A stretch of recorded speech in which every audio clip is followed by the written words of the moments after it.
Good morning. Hello.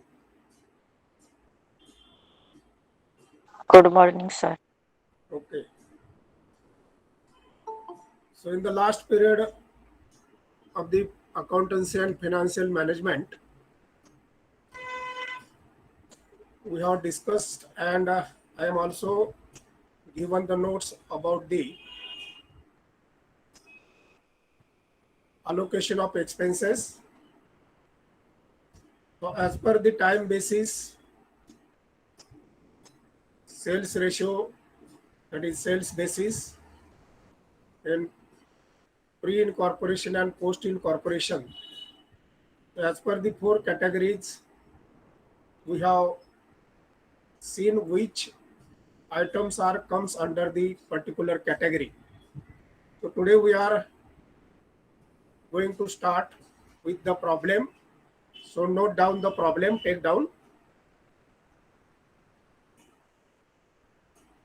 Anand Limited,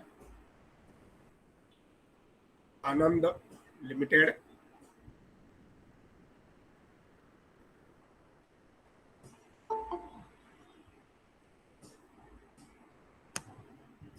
was incorporated, was incorporated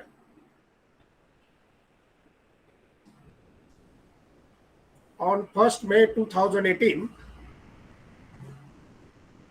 on 1st May 2018 to purchase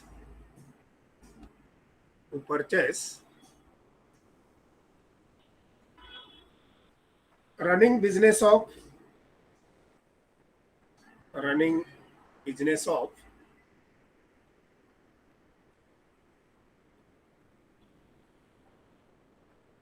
Ajay Limited, Ajay Limited from 1st January, from 1st January 2018, 2018.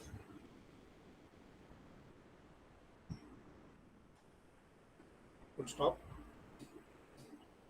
Following is the profit and loss account. Following is the profit and loss account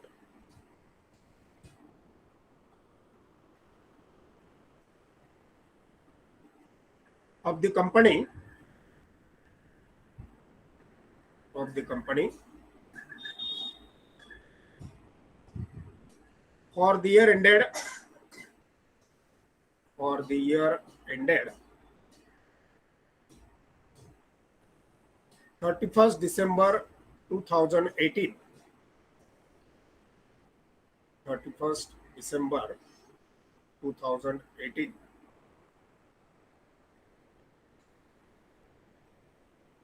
So give the heading profit and loss account for the year ended,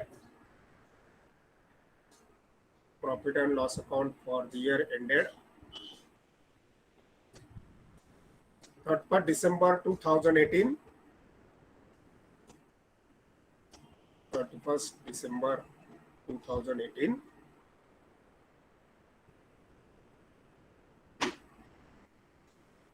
Make two parts, debit and credit. In both the sides, columns particulars amount, particulars amount, particulars amount, particulars amount.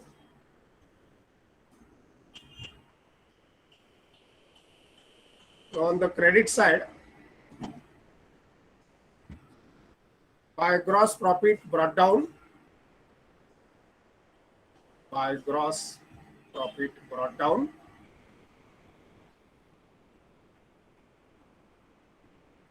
1,70,500, 1,70,500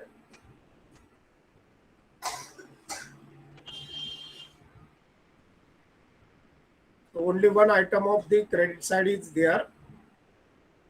Now take on the debit side to salaries. To salaries, 39,600. 39,600. To directors' fees. To directors' fees, 5,060. 5060. 5,060. Next, to rent and rates. To rent and rates, 12,000. 12,000. To electricity charges. To electricity charges, 2,400. 2,400. Next, to insurance. To insurance, 3,000. 3,000. Next, to commission. To commission,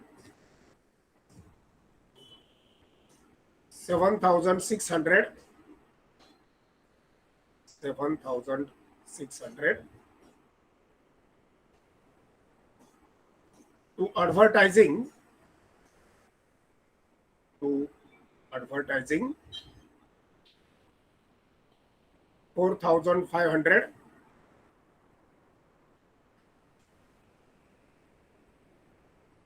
To discount. To discount, 3,700. 3,700. To carriage. To carriage, 2,800. 2,800. To office expenses.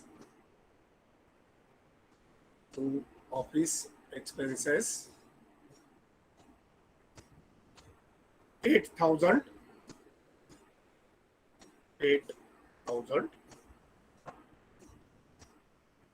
To bank charges. To bank charges, 1,500. 1,500. Next, to preliminary expenses. To preliminary expenses, 6,500. 6,500. To bad debts. To bad debts, 2,500. 2,500. To interest on loans. To interest on loans, 3,000. 3,000. And to net profit. To net profit, 68,340. 68,340. Profit and loss account total, 1,70,500. 1,70,500. 500.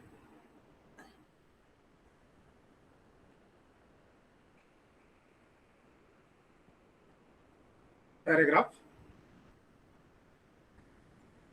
The total sales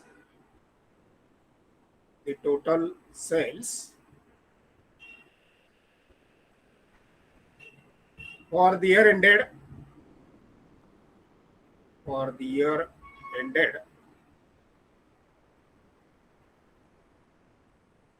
31st December 2018, 31st December 2018 was rupees 5,50,000, was rupees 5,50,000, out of which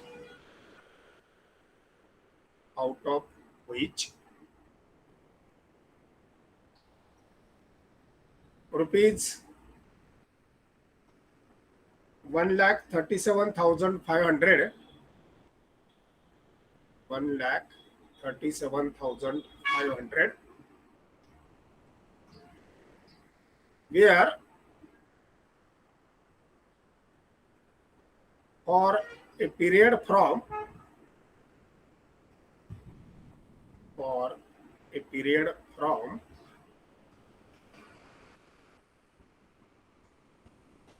1st January 2018, 1st January 2018 to 1st May 2018, to 1st May 2018. Full stop. You are required to find out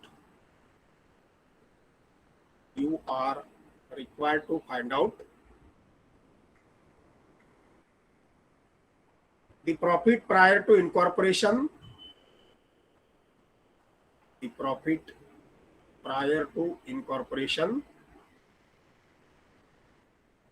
and after incorporation,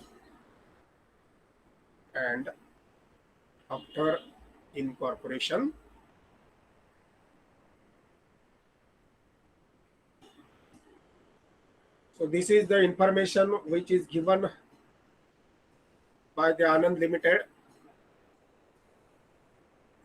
and as I have told you, when we are solving the problem on profit prior to incorporation, first of all, we may make 2 working notes,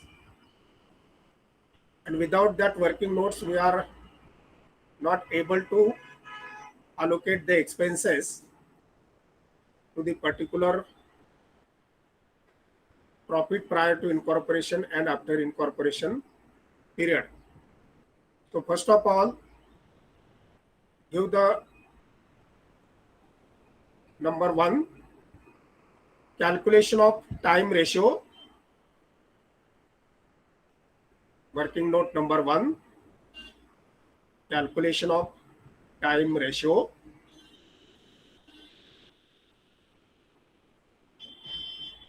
Underline. Now in the time ratio, the name of the month is to be written. Only the first letter of the month is to be written one by one. So the year is started from 1st January and ends on the 31st December. So one by one, on the next line, write J for January, only J capital letter. Next, F for February, JF. M for March. 12 आपले महिन्याची नावं एका ओळीमध्ये बसली पाहिजेत. JFM, January, February, March. then A for April, M for May, J for June, next J for July, A for August, S for September, O for October, N for November, and D for December. So these 12 letters of months are to be written: January, February, March, April, May, June, July, August, September, October, November, and December. So 12 months, 1 year. Now, when the Anand Limited is incorporated, the information is given in the first paragraph. Anand Limited company was incorporated on 1st May 2018. आता मे महिना जिथून सुरुवात होते, पहिलं जानेवारी, February, March, April हे 4 महिने वेगळे underline करा. जानेवारी, फेब्रुवारी, मार्च, एप्रिल 4 महिने, जानेवारी, फेब्रुवारी, मार्च आणि एप्रिल, आणि त्याला असा कंस करा. हे 4 महिन्याला असा कंस करा, आणि राहिलेले जे महिने आहेत, मे, जून, जुलै, ऑगस्ट, सप्टेंबर, ऑक्टोबर, नोव्हेंबर आणि डिसेंबर 8 मंथ्स जे आहेत त्याला वेगळे कॉलम करा. म्हणजे खालून रेषा मारायची आणि वरती दोन्ही बाजूला असे कॉलम करायचे. त्याला ब्रॅकेट म्हणूया आपण, कॉलम म्हणण्यापेक्षा ब्रॅकेट. आता फर्स्ट ब्रॅकेट मध्ये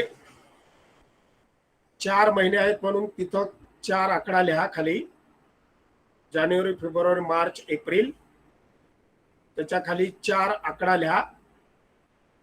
आणि मे, जून, जुलै, ऑगस्ट, सप्टेंबर, ऑक्टोबर, नोव्हेंबर, डिसेंबर 8 महिने आहेत म्हणून खाली 8 फिगर लिहा. आता याचा रेशो काढतोय आपण. 4 च्या खाली 4 1 4 आणि 4 2 8, म्हणजे 8 च्या खाली 2 लिहायचं. रेशो आला टाइम रेशो, लिहा खाली time ratio is equal to 1:2. 1:2. 1:2 हा रेशो येईल, टाइम रेशो. जे एक्सपेंडिचर आता टाइम रेशो मध्ये बसणारे आहेत त्यांचं 1:2 प्रमाणे प्री इनकॉर्पोरेशन आणि पोस्ट इनकॉर्पोरेशन आपण विभाजन करणार, वाटप करणार. Second working note, calculation of sales ratio. Second working note, calculation of sales ratio, underline.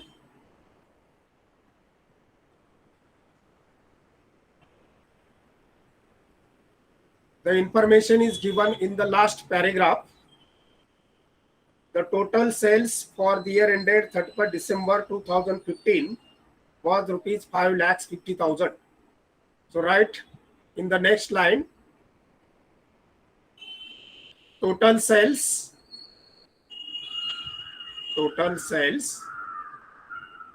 rupees 5,50,000.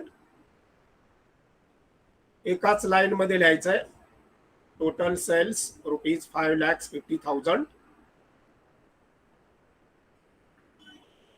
त्याच्यामधून out of which 1,37,500 were for the period from 1st January 2018 to 1st May 2018. म्हणजे जानेवारी ते मे पर्यंत. Next लाईनला घ्या.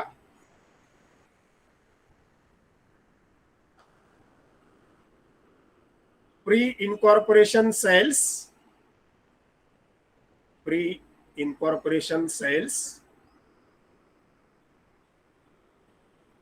5,50,000 मधून हे वजा करायचे.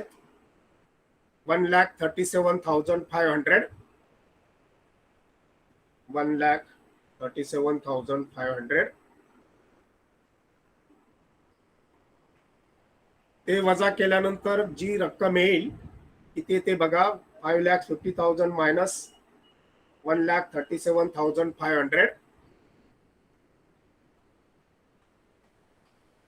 4,12,500. 4,12,500. याला नाव द्या इकडे आरो दाखवून sales after incorporation. Sales after incorporation.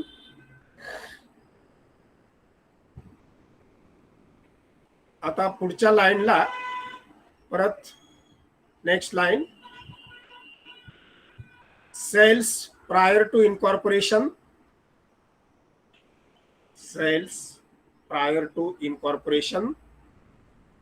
आणि त्याच्याच पुढे त्याच लाईनला लिहायचं आहे सेल्स आफ्टर इनकॉर्पोरेशन.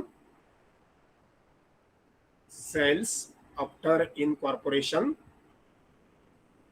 आता प्रायर टू इनकॉर्पोरेशनच्या खाली लिहा 1,37,500. 1,37,500. आणि आफ्टर इनकॉर्पोरेशनच्या खाली लिहा 4,12,500. 4,12,500. आता वरचे दोन दोन शून्य घालवा. 1,37,500च्या वरती 2 शून्य आणि 4,12,500च्या वरचे 2 शून्य घालवा.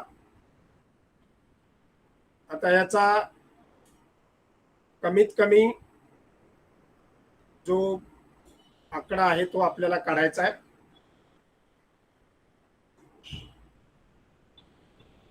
$1,375 राहिलेत प्री इनकॉर्पोरेशनला आणि आफ्टर इनकॉर्पोरेशनला राहिले 4,125.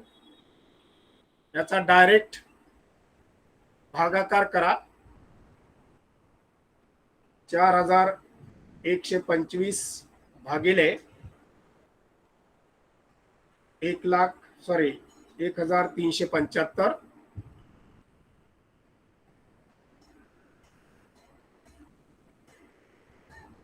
किती येतात? 3. भागाकार येतो ना 4,125 भागिले 1,375. 3 आले आन्सर सर. हा 3. हा म्हणजे एकास 3 म्हणजे 1,375 च्या खाली लिहा 1. एक आकडा लिहा आणि 1,375 त्रिक 4,125 म्हणून तिकडे 3 लिहा. 4,125च्या खाली 3. नेक्स्ट लाईनला घ्या सेल्स रेशो इज 1:3. एकास 3 सेल्स रेशो आला 1:3. टाइम रेशियो आला 1:2. सेल्स रेशियो आला 1:3. या दोघांच्या मध्ये जे जे काही प्रॉफिट अँड लॉस अकाउंटच्या डेबिटला आयटम दिलेले आहेत ते वाटप करायचे आणि जे दोघांमध्येही बसत नाहीत असे प्री इनकॉर्पोरेशन आणि पोस्ट इनकॉर्पोरेशनचे काही फिगर्स आपल्याला आयटम्स दिलेले आहेत प्रॉफिट अँड लॉस अकाउंटच्या डेबिटला ते त्या पद्धतीने आपल्याला अलोकेट करायचे आहेत. आता पुढचा अकाउंट ओपन करायला सांगितले आपल्याला. पुढे लिहा columnar profit and loss account. Columnar profit and loss account for the year ended. For the year ended 31st December 2018. 31st December 2018. तर जेव्हा तुम्हाला मी फॉर्मॅट दिला तेव्हा डेबिटला 4 कॉलम आहेत आणि क्रेडिटला 4 कॉलम आहेत. आता तुम्ही पेज वही कशी पकडायची ते तुम्ही ठरवा. उभ्या याच्यामध्ये बसत असतील कॉलम 4 4 तर तसे बसवा, नाहीतर वही आडवी पकडा, म्हणजे तुम्हाला जास्त स्पेस मिळेल, जागा मिळेल. 4 कॉलम डेबिटला आणि 4 कॉलम क्रेडिटला आपल्याला कॉलमनर बेसिस नुसार प्रॉफिट अँड लॉस अकाउंट तयार करायचा आहे. हे 4 कॉलम डेबिटला असतील, 4 कॉलम क्रेडिटला असतील.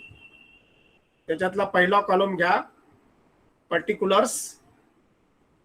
डेबिट साइडला पर्टिक्युलर्स, त्याला थोडी जास्त जागा लागेल. आणि बाकीचे जे 3 कॉलम आहेत ते समान अंतराचे ठेवा.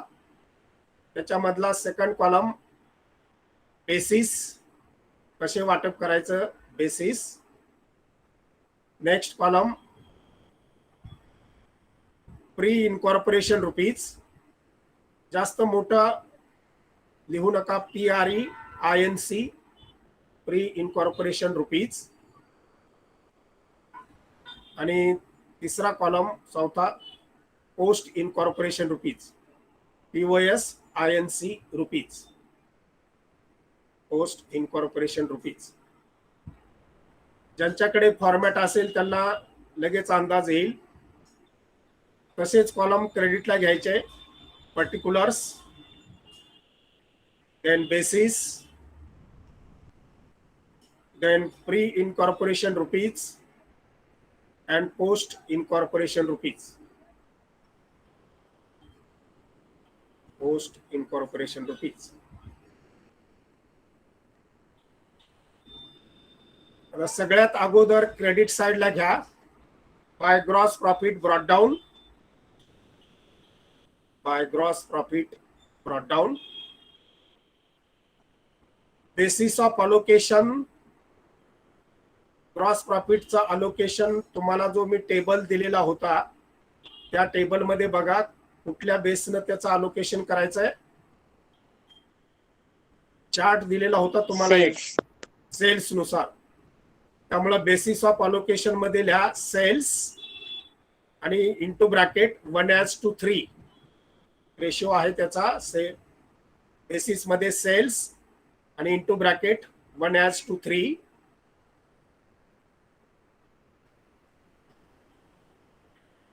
आता 1,70,500 भागिले 4 करा. कॅल्क्युलेटरवर हे कॅल्क्युलेशन करायचं आहे. 1,70,500 भागिले 4 म्हणजे गुणिले 1 आणि गुणिले 3 त्याला करायचं आहे. म्हणजे एकाच 3 रेशो आहे, त्यामुळे भागिले 4. रक्कम किती किती येते तेवढी सांगा.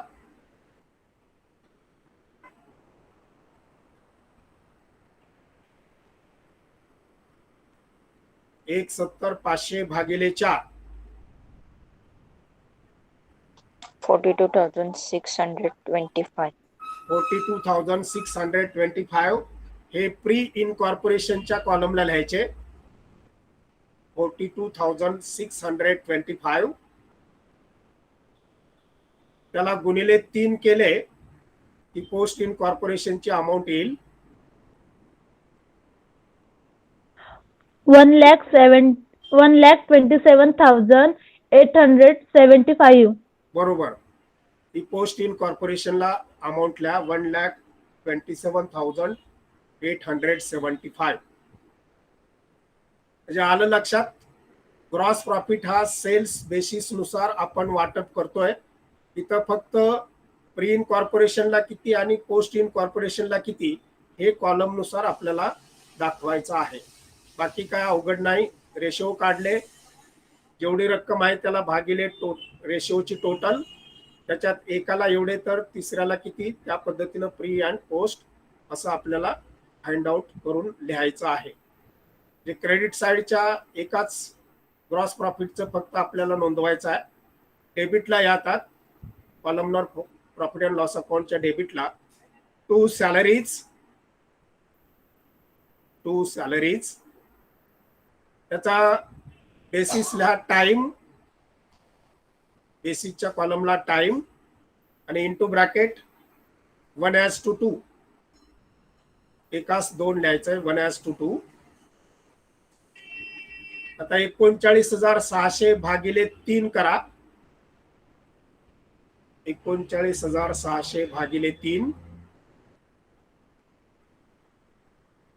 प्रीला येतील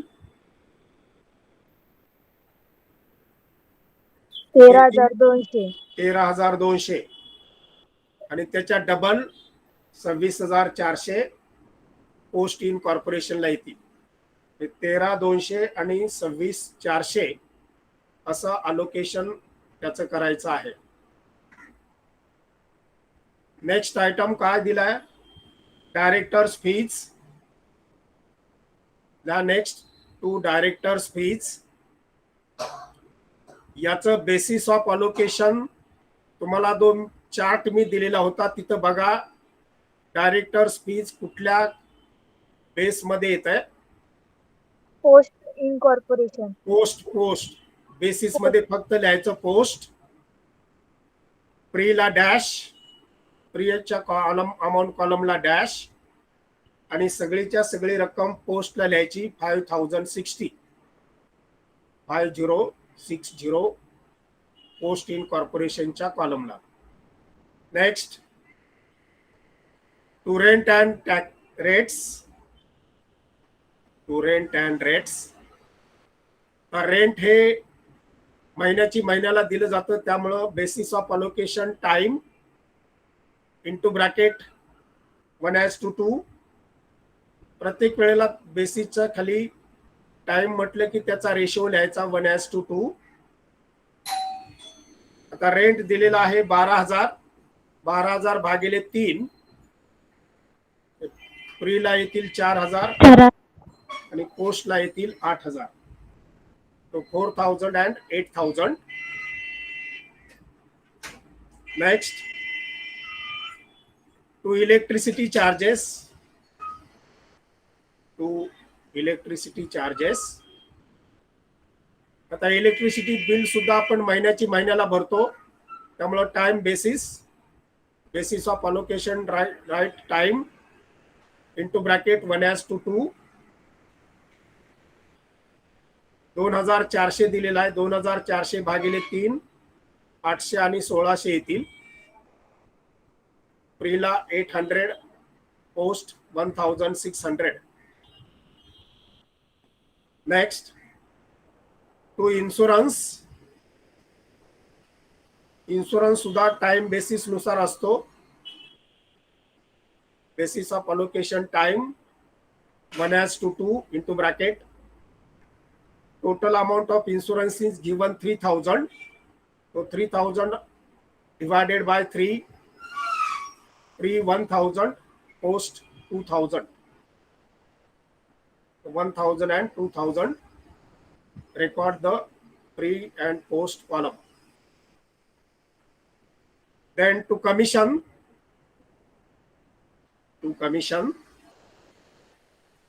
Commission is to be allocated on the basis of. Commission कशाशी रिलेटेड असतं? सेल्सशी रिलेटेड असतं. तुम्ही जो सेल्स केला त्याच्यावर तुम्हाला कमिशन दिलं जातं, त्यामुळे बेसिस लिहा तिथं कमिशनच्या समोर बेसिस सेल्स. त्याचा इंटू ब्रॅकेट 1:3. 1:3. 7,600 ला भागिले 4 करा. 400. 7,600 भागिले 4. एकाला किती आणि दुसऱ्याला किती? 400 एकाला आणि 1,200 दुसऱ्याला. इन्शुरन्सची रक्कम किती आहे? कमिशनची सर. Sorry commission 7,600. 7,000 आहे. 1,600 ना. नाही चुकतोय काहीतरी. 7,600 कमिशन आहे. ओके. त्याला भागिले 4 करायचंय. 1,900. 1900 आणि 5700. गडबड करायची नाही. 1900 and 5700. Next item is to advertising. To advertising. Advertising is also relates to sales. So basis of allocation sales into bracket 1:3. सेलची रक्कम दिली 4500 भागिले 4. 4500 भागिले 4. पहिल्या कॉलमला येईल 1100. 4500 भागिले 4 पटकन करायचं कॅल्क्युलेटरवर.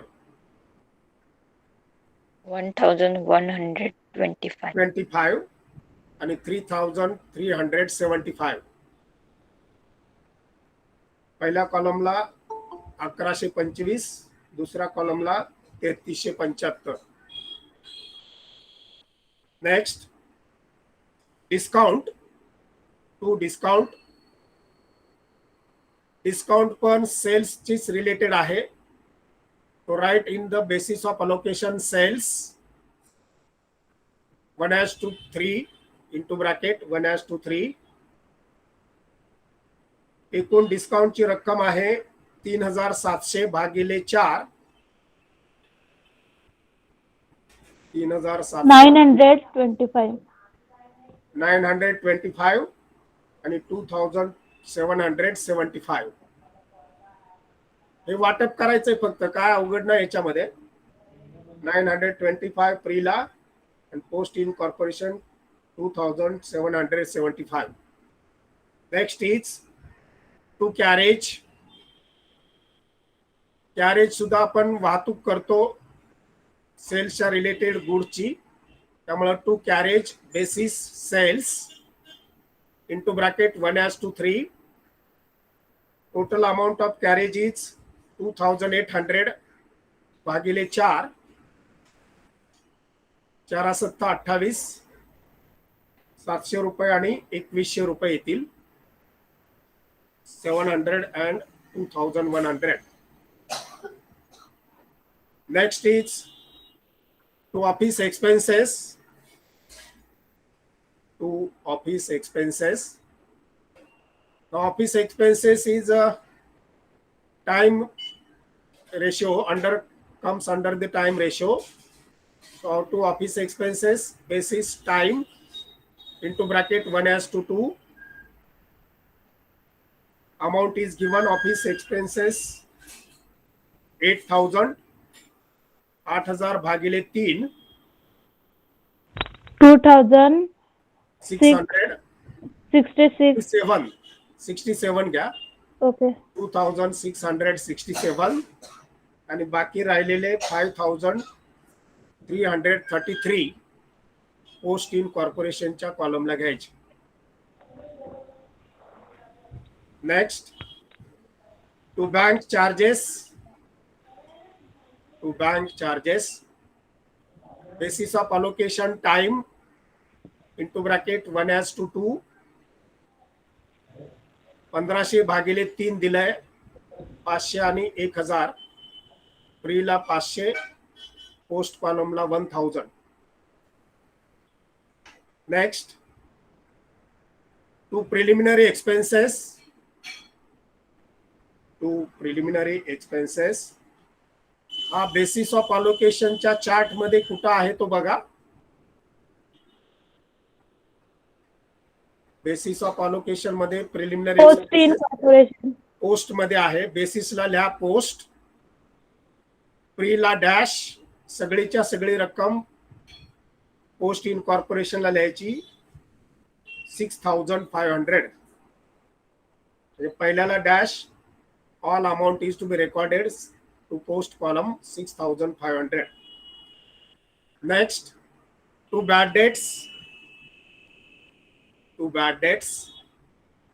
Bad debts is relates to the sales. विक्री केली उधारीवर आणि बुडीत कर्ज झालं.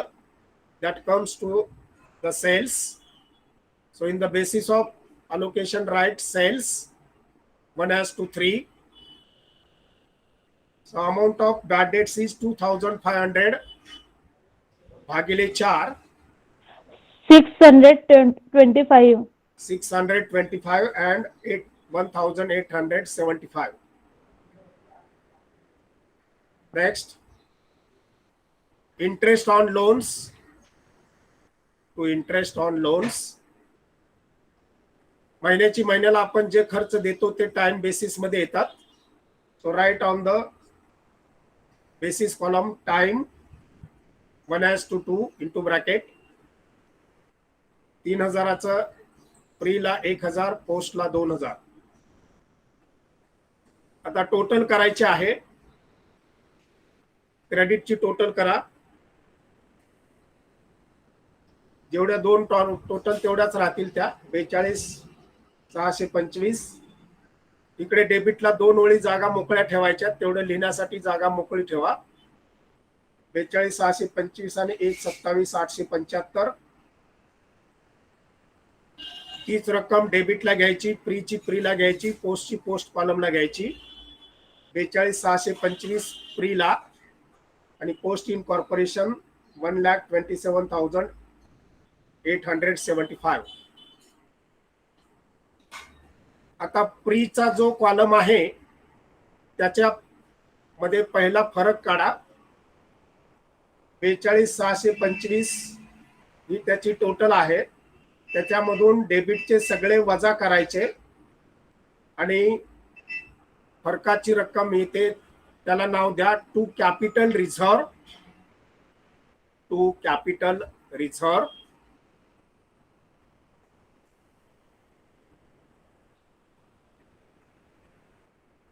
पहिल्याच कॉलमला फक्त आपण बॅलन्सिंग फिगर काढतोय.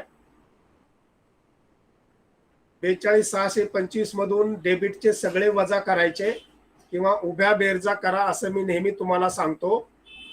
त्याचा फरक येतोय, मी सांगतो डायरेक्ट, मला वेळ कमी आहे, पुढे मला दुसरा पिरियड घ्यायचा आहे. 14,183 फक्त पहिल्या कॉलमला लिहायचे 14,183 आणि second column dash. Second column dash. आता दुसऱ्या कॉलमची टोटल आपण करतोय. इकडे पर्टिक्युलर्स मध्ये लिहा to net profit. To net profit. पहिल्या कॉलमला डॅश, दुसऱ्या कॉलमला बॅलन्सिंग फिगर येते 54,157.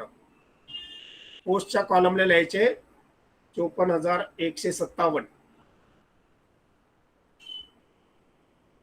म्हणजे प्री इनकॉर्पोरेशनचा जो बॅलन्स असेल तो कॅपिटल रिझर्व असतो, म्हणजे तो नफा म्हणून ट्रीट केला जात नाही. That is to be known as capital reserve. आणि पोस्ट इन कॉर्पोरेशनचा जो बॅलन्स आहे that is a net profit. तो तुम्हाला प्रॉफिट म्हणून कन्सिडर करता येतो. तर असं हे फार सोपं आहे. पहिल्यांदा टाइम रेशो काढायचा, नंतर सेल्स रेशो काढायचा, टाइम नुसार येणारे आयटम्स त्या रेशोनुसार वाटप करायचे, सेल्स नुसार सेल्स मध्ये येणारे आयटम्स सेल्स रेशो नुसार वाटप करायचे. जे प्रीला आहेत ते फक्त प्री कॉलमला लिहायचे आणि जे पोस्टला आहेत ते फक्त पोस्ट कॉलमला लिहायचे. म्हणजे त्याचं विभाजन करायचं नाही, त्याचं वाटप करायचं नाही. आणि जो टेबल तुम्हाला चार्ट दिलेला आहे तो सगळ्यांनी लक्षात ठेवायचा. प्रीला फक्त मला वाटतं 3च आयटम्स आहेत, तेवढे लक्षात ठेवले की ते आले की लगेच प्री म्हणायचं आणि बाकीचे टाइम रेशो आणि सेल्स रेशो मध्ये जे बसत नाहीत ते पोस्टला घालवायचे. अशा पद्धतीचं हे टेक्निक आहे. इथं आपण थांबूया, मला लगेच FY चा पिरियड आहे. Okay, bye.